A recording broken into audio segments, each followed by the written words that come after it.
Hello बच्चों, चलिए प्रश्न को पढ़ते हैं। यदि क्वथनांक T केल्विन पर बाष्पन की गुप्त ऊष्मा L है तो बाष्पन की एंट्रोपी है। आपको विकल्प दिए हुए हैं। विकल्प ए है LT, विकल्प बी है L T की घात -1, विकल्प सी है T L की घात -1 और विकल्प डी है इनमें से कोई नहीं।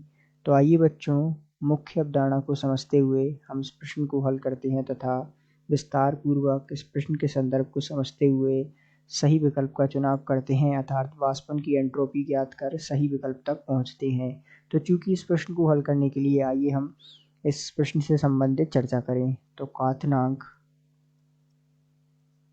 जो कि हमें दिया हुआ है T, और ये जो है इसका मान है केल्विन में। इसी प्रकार जैसा कि हमें दी हुई है बाष्पन की गुप्त ऊष्मा,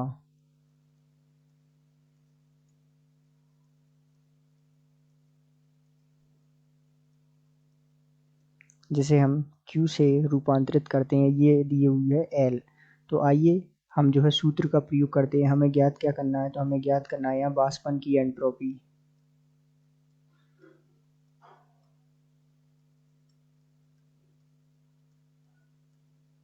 जिसे हम व्यक्त करते हैं डेल्टा S से, और ये होती है Q बटे T। तो चूंकि डेल्टा S बराबर Q का मान दे रखा है हमें L और बटे में T, तो डेल्टा S का मान हमारे पास प्राप्त हुआ L T इनवर्स।